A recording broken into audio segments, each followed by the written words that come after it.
নমস্কার, নিউজ 18 বাংলার ডিজিটালে আপনাদের প্রত্যেককে স্বাগত। আপনাদের সাথে আমি প্রিয়াঙ্কা, আর আবারও নিয়ে এসেছি টেক টিপস আপনাদের জন্য। জানেন কি, টয়লেট সিটের থেকেও নোংরা আপনার হাতের মোবাইল। কিভাবে বুঝবেন?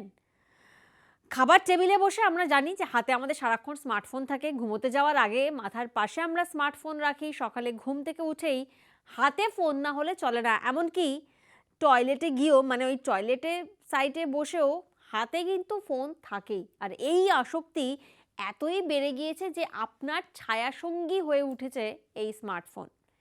অনেকে আছেন যারা গোটা দিনে যেখানেই যান না কেন স্মার্টফোন নিয়ে যান। Kitchen to toilet everywhere smartphone হাতে থাকবে। কিন্তু আপনি হয়তো জানেন না যে আপনার ফোনের ডিসপ্লে টয়লেট সিটের থেকেও কতটা নোংরা হতে পারে। সম্প্রতি এমনই দাবি করেছে একটি রিসার্চ। নর্ডভিপিএন তার একটি রিসার্চ এমনই একটি তথ্য সামনে এনেছে। স্মার্টফোন আসক্তির কথা আর নতুন করে তো বলার দরকার নেই, কিন্তু অনেকের মধ্যে এই আসক্তি এতটাই বেশি যে সারাদিনে বিভিন্ন জায়গায় এই স্মার্টফোন নিয়ে যান তারা।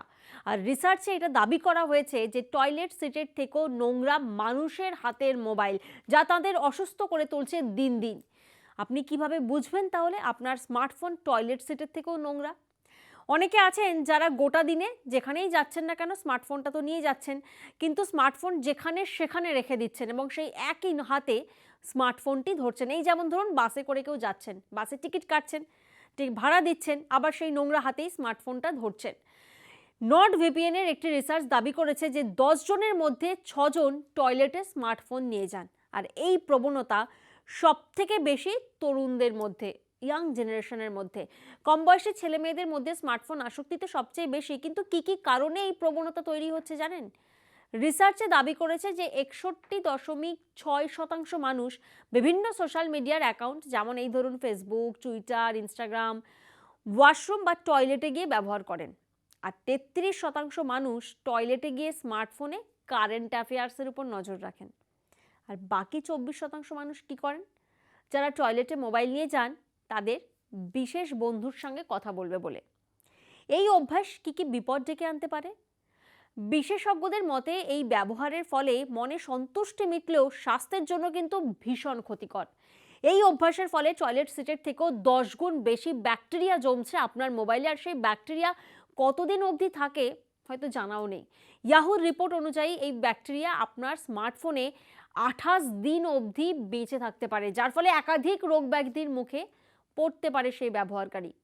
খাওয়ার সময় স্মার্টফোন ব্যবহার অনেকেই করছেন। যারা খাওয়ার সময় স্মার্টফোন ব্যবহার করেন, কিন্তু ফোনের ডিসপ্লেতে জমে থাকা সেই ব্যাকটেরিয়ার ফলে কিন্তু আপনার হাতে সেই ব্যাকটেরিয়াগুলো লেগে যাচ্ছে, যা খাবারের সঙ্গে কিন্তু মিশে যাচ্ছে এবং আপনার পেটে চলে যেতে পারে। আর এর ফলে কিন্তু একাধিক শারীরিক অস্বস্তির মুখে পড়তে পারেন তাঁরা। অনেকেই আছেন যারা একান্তে স্মার্টফোন ব্যবহার করার জন্য তার টয়লেট বা ওয়াশরুমে নিয়ে যান। নিয়মিত এই অভ্যাস কিন্তু অনেকের মধ্যেই দিন দিন আরও বেড়ে চলেছে। তাই বিভিন্ন রিপোর্টে দাবি করা হচ্ছে বহু মানুষের স্মার্টফোন টয়লেটের থেকেও নোংরা। আর এই অভ্যাস যদি এখনই ত্যাগ না করা যায়, বিশেষজ্ঞদের মতে কিন্তু সোশ্যাল মিডিয়া অ্যাপের ব্যবহার কমাতে হবে। পাশাপাশি যেখানে সেখানে, মানে এই ধরুন টয়লেটে, এই সব জায়গায় ফোন নিয়ে যাওয়ার প্রবণতাও কিন্তু ইমিডিয়েটলি ছাড়তে হবে যদি আপনি চান যে আপনি সুস্থ থাকবেন।